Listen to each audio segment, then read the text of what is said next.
Oh, hello everybody. Poker. I love playing poker. I play Texas Hold'em. I have covered in the past my set of Rounders chips. Here they are in my custom built Teddy KGB case that I made for them, but that's not what this video is about. I have some new poker chips coming very soon, and that's not what this video is going to be about. I had a home game for a long time. My wife and I did back in now almost 15 years ago.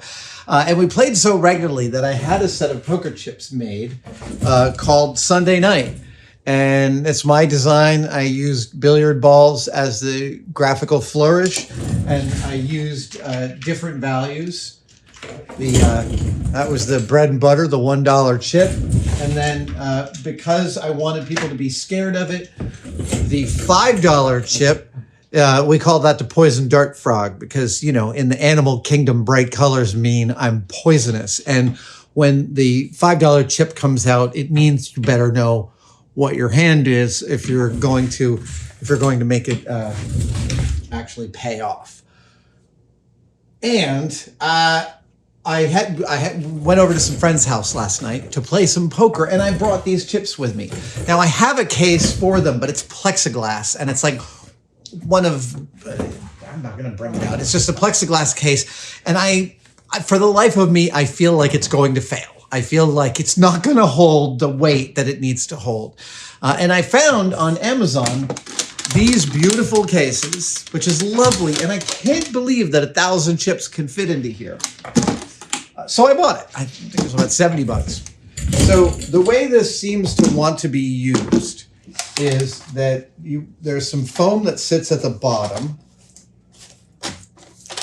and the chips go in 2 stacks that are just like resting on the foam. Okay, right there, I'm like really unhappy with this design. That's kind of crazy making to me. So then I would probably do this, which is what I did last night, and then, you know, take another 4 and put that on here, and I'm going to do that here just to sort of walk you through the whole damn thing.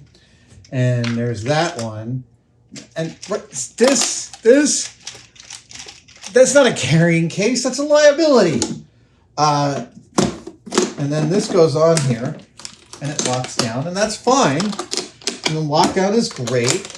And the amount of positive grab is also great. It weighs a freaking ton because, you know, 1,000 11-gram chips is like 40 pounds or something like that. But let's take the chips back out because there's one more aspect to this that bugs me. All right. So we pull out our chips. 1, 2, 3. 4, 5, 6. Pull out these guys. All right, now it's a little bit tough because I have to get my fingers in there. The second one comes out okay. Now I have to get these out. How do I get these out? Like, this is crazy. Right now I'm like tipping these all the way over. One of the chips is falling out. This is not a solution. It's a framework, but it is crying out for an actual solution. And said solution is what I'm going to give it. I have an idea.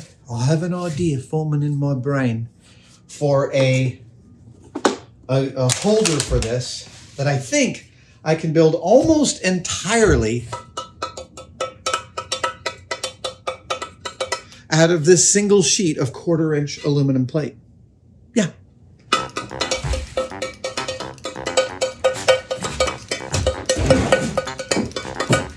Okay, enough fun. Let's get to work. These are poker chip holders. They are pretty standard in their size and distribution. And there are methods for holding them into places. And I'm going to, yeah. Well, you'll see how this will go. Let's see. So it only, yeah. It's got to be, yeah. All right. I may need to trim that down. Actually.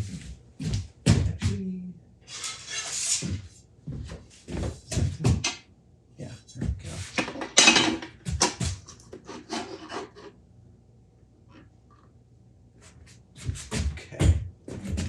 give ourselves a tiny bit of slop. Okay, so now we're going to cut that sheet, and that will be the bottom.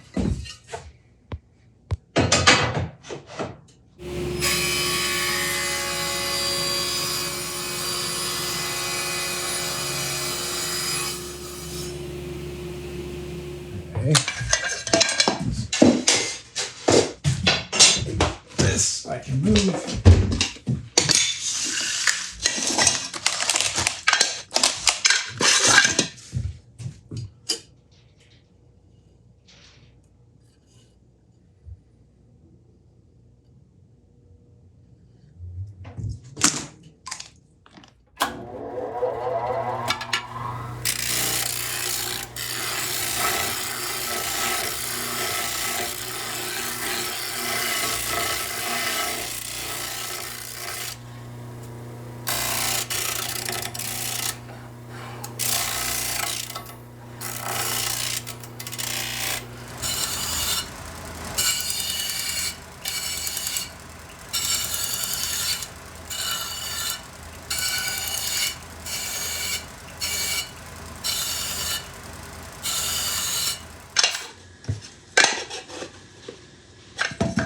Now, I'm going to use this polymer sheet to make a square that fits inside. Oh, I need it to be thinner. Oh, nice. Awesome. All right. I've got some beautiful, what is this? 1/8" Delrin. This is exactly what I need. So I'm going to cut 2 pieces that fit inside here.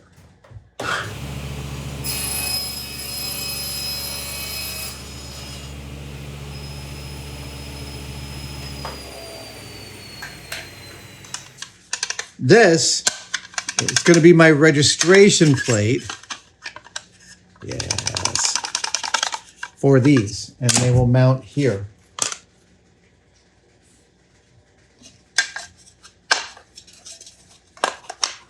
And that way, oh, sorry. These will be my registration plates, and they will sit here, and they will provide enough side-to-side registration that when I have this all loaded up, the chips won't slide off. That's not my invention. That's how a lot of poker chip holders actually work. They have a little registration plate. So I've got this beautiful Delrin, and I'm not afraid to use it. There's that. But, and it's a big but, how are we going to get this business going? The upright, especially since I want to do 1,000 chips, which is 5 stacks high.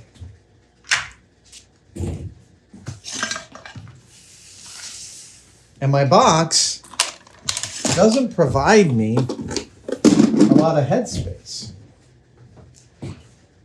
Well, what I need here, oh, that's not gonna, oh, wait, that will work. Maybe it will. Maybe it will. Fascinating. Yeah. Okay, so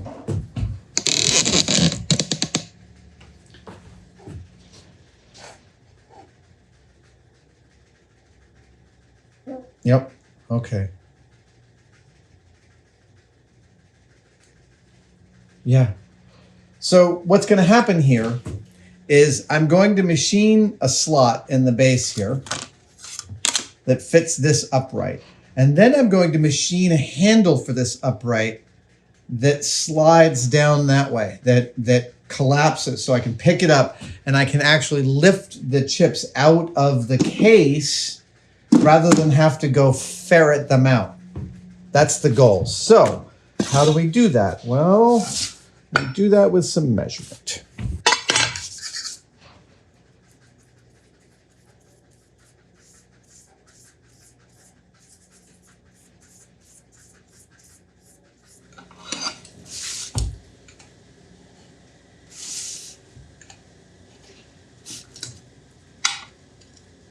Lovely, lovely. All right.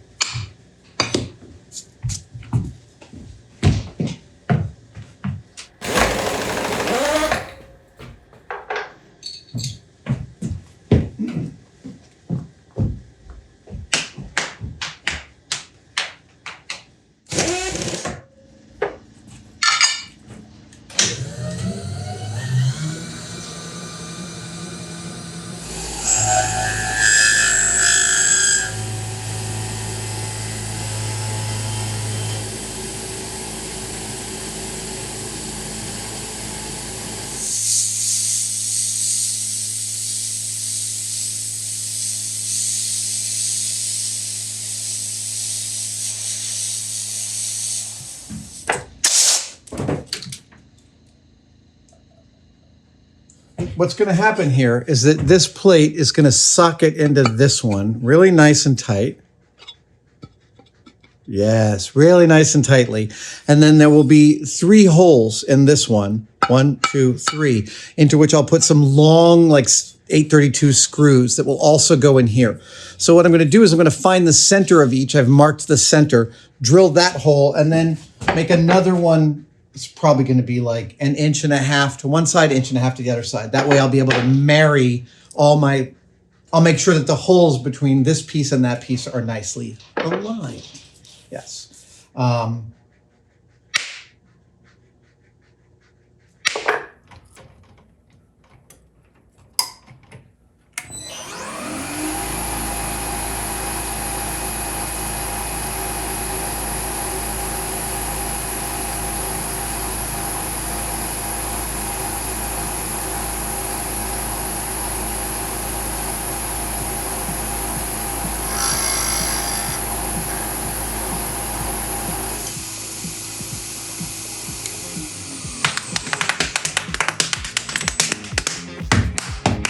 Perfect alignment. Gonna take you on. I'm gonna take you on, baby. I'm gonna take you on. I'm gonna take you on, baby. I've got this structure, and I need to be able to lift it out of the case, but I don't have any over room. So part of me wants to, if I did something like this that went shunk, it's just never going to have the, yeah, no, it's never going to be the right thing. I could do it where it was a pair of parallels that went doo, like this, and then I pick it up. But even then, I'm hanging what is 35, 40 pounds off of a handle like this that does that. It's just much more positive if I simply round these edges and make a long slot that I can grab here.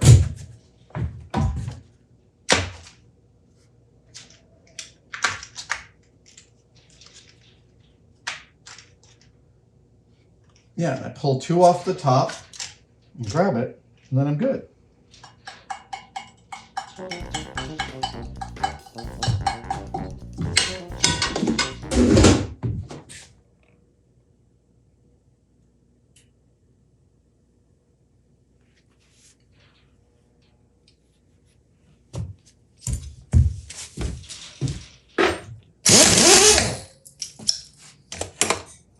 Right. I'm using a thing called an annular cutter here. It's a really amazing bit of technology. So let's see here. I want to go very slow with these guys. Oh, it's about as low as it gets.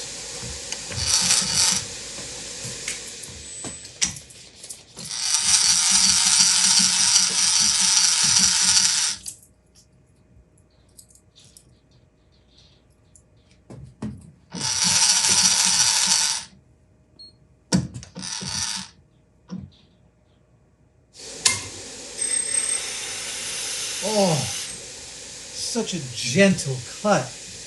Amazing.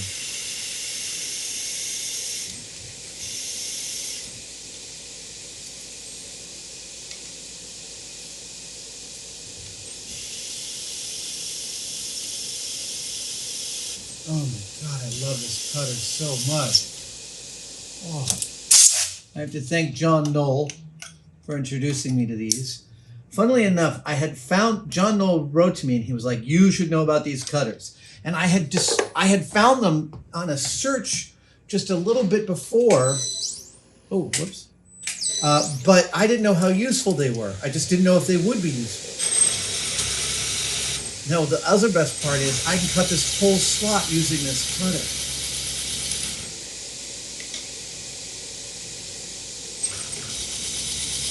And I'm moving so slowly. Yeah. Let's get rid of that plug. Oh no, that one came out. Great, here we go.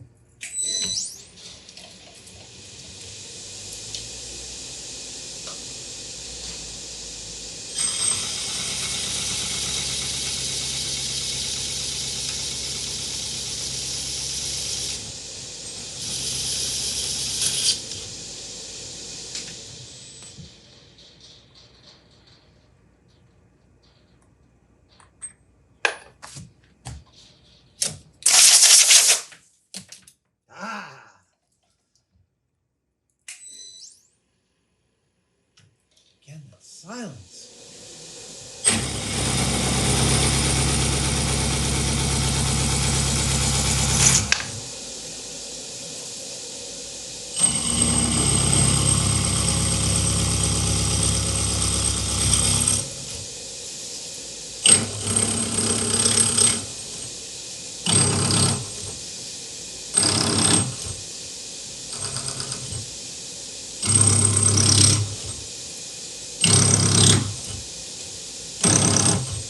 I'm doing a lot of work to take out as much meat as I can because I don't want to side mill with this if I don't have to. I mean, I will towards the very end, but only after I've removed a whole bunch of the meat.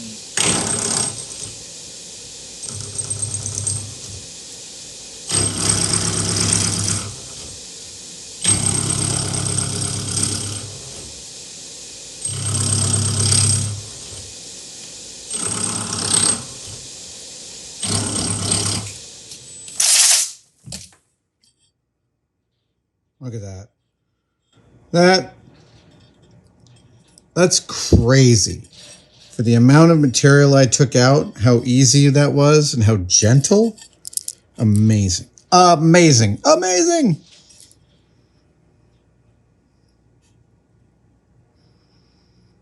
That annular cutter, one of my favorite new tools.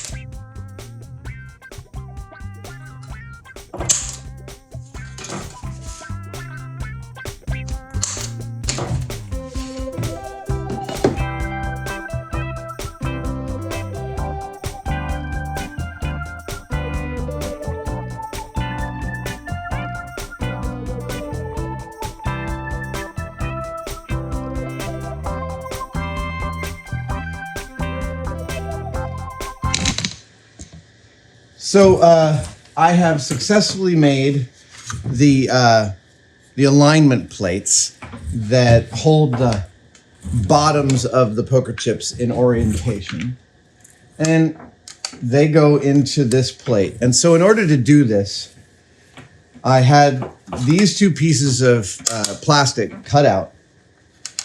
I figured out where I wanted, how do I say this? Order of operations. Okay, the order of operations is that I have 4 holes in each of these that have to match 4 holes in each of these. I could do this on the mill and make it absolute. And if I did, you know, and I worked off of centers, I would be able to put these pieces of plastic down in any orientation and they would line up because all of their holes would be in perfect orientation to each other. That's what a mill gives you. But that's going to take a while. Not a while, but in order to get that right, there's a bunch of setup. There's 2 separate setups. And it can be tricky. Not tricky, it's more just like, it's time consuming. The faster way, which is what I did, which is to scribe where the holes go, mark them with the punch, drill the tap drill with the drill press, in all 8 holes. Then place these on here, get them in the right position, clamp them in, use the holes I've drilled in the plastic as guide holes for the base. Now, when I do this, it only goes back together in one orientation. The idea that it might go back together in a different orientation is possible, but not likely. But it saves me a huge amount of time. As you just saw, I was able to drill 8 holes, clamp, drill 8 more holes, keep clamped, tap them all, pull it apart, label, countersink, and we're done. I mean, like 10 minutes or something like that. Way faster than I could have done it on the mill. Again, the mill gives me more freedom of movement later, but that's at a cost of an investment of time now. I almost made a huge mistake, which is I almost took my scribed lines and clamped them down here and drilled both sets of holes simultaneously through the plastic and the aluminum. But if I did that with my scribed lines, I would have had visible scribes, which I didn't want, and they would be mirror images of each other, and that would not scan. That would not scan. That will not stand, Jerry. So now the question is, well, I'm gonna soften up this extremely hard edge here, and I'm gonna file these pieces so that they're nice.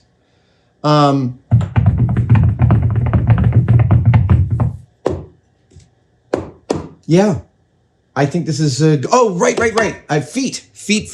I have feet for this. And I'm going to install them, and the feet will be the last bit. And then I'll clean it all up.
Oh, I pull out 2 out of each. And then we can pull the whole thing out. And now we have all of our poker chips.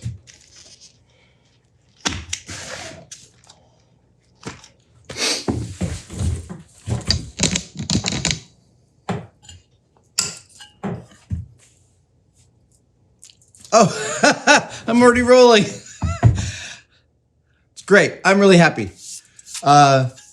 Nice and solid. Nice and solid.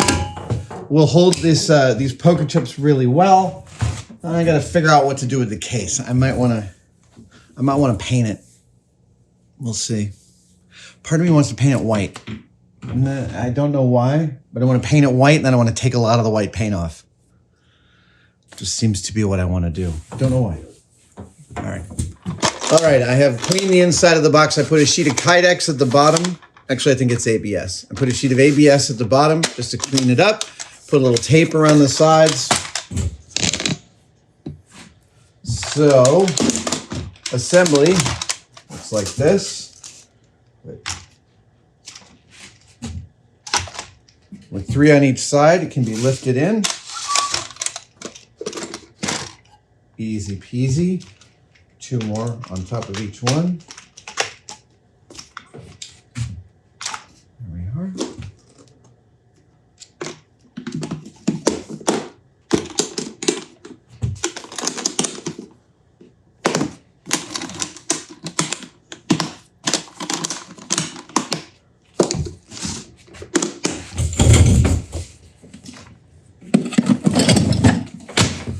There is a special pleasure to taking something that is somewhat useful and making it extremely useful.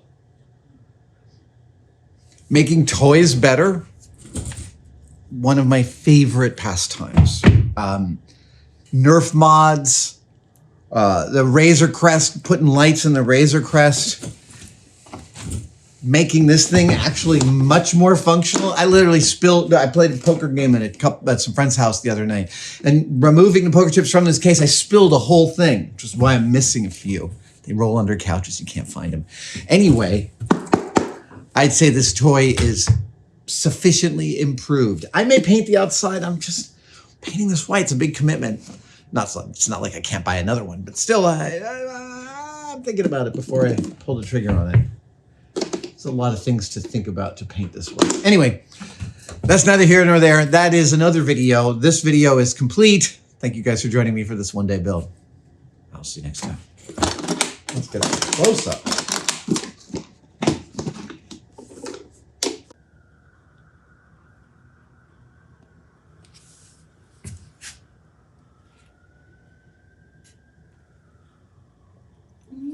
pretty.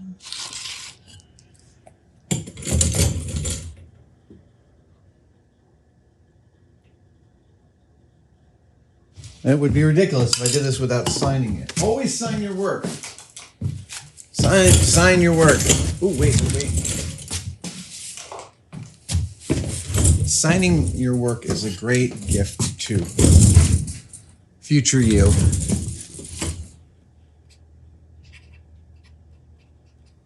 Sign your work. You will never regret having signed the circumstances and time and date when things were built. You'll never regret it. What is wrong with my handwriting? What's wrong with my handwriting is that I'm always impatient about writing. I write really nice handwriting if I'm being careful, but at every other opportunity, I write terribly. Hey, we are in the finale. We're almost done here. This is my poker chip carrier that I bought on Amazon. Right, you've just been watching this video. I don't need to give recap. I'm only doing a recap in my own head because it's been like 3 weeks since I actually built this thing. But,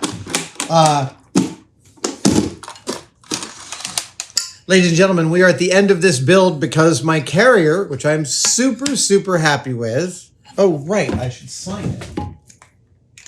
There we are. Savage 522. Oh, I already signed it. What a dummy. You watching this video, you saw me sign it recently. Here I am. Hi.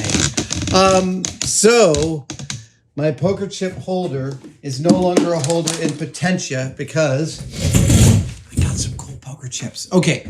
A while back on the channel, I covered my set of incredible replica rounders chips. Well, it turns, and I spent that video not naming the company that made those chips because my impression was they didn't want it to be public knowledge. I was wrong. I was totally wrong. That company is Classic Poker Chips, classicpokerchips.com. Am I right about that? Classicpokerchips.com. I put their sticker on the outside of my box. Classicpokerchips.com. They are the last American maker of clay poker chips. They still make them out of clay, and they made me a set of poker chips of my home game amounts. You know, every home game has its speed. My home game is No Limit Hold'em with a $40 buy-in. The chip amounts are 25 cents, $1, $2, and $5. I know that's a weird spread. It works for us. It's what we've been doing for over 20 years in the small group of us that play poker together. Not constantly, but, you know, over the years, we played a lot of poker, and this is just our speed. And now I've got a complete set in my family values, right, of these numbers, but with the Teddy KGB Rounders Bear there. I'm so delighted. These, I think, are 11.5 gram chips. As I stated, they are clay. Last company still in America producing clay chips. They use brass as a weighting medium, so you can see a little bit of, maybe you can see some of the reflectivity of the brass in there. Honestly, they feel great, they sound great, and it's time to bring them together with the poker chip carrier. Links to the carrier and these poker trays are in the description. By the way, speaking of poker trays, come on, there we go. Speaking of poker trays, I'm also including a link to these poker trays specifically because I bought them. You can buy them in batches of 10. This set was fairly inexpensive, 30 bucks for 10 of these.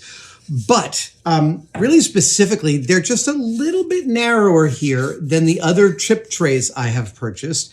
And they hold specifically these Classic Poker Chip clay chips beautifully. And the other set of trays I had did not. Both of these sets of trays were made in China, so I don't know the manufacturer, but the trays that I'm linking to in the description are the best trays I have yet found. So because my poker chip carrier is so low in its form factor, there's a procedure. First, you put down 3 poker chips on each side, 3 racks on each side, and lift it into, there we go. Then you add 2 more on each side, and then you cover it over. There you go. It's 23 some odd pounds, I think. Am I right about that? Oh, now I can't remember. Now I can't remember. 20, I think it's 23 pounds of chips. Yeah. Thanks to Classic Poker Chips for supplying a beautiful set of chips. We have already played with them twice, and they feel great. And I now have the carrier of my dreams. Dudes who sell these, you need to sell a better thing to go in it. The way you sell it is kind of crazy, kind of sugar. Yeah, I think that's it. Thanks, guys, for joining me for this one-day build. And I will see you next time. Cheers. Happy poker playing. Oh, and by the way, my one piece of advice about playing poker is that pocket jacks will always bone you. They will always bone you. Pocket jacks, they seem so much better than they are, but man, they will embarrass you. There you go. All right, Adam out.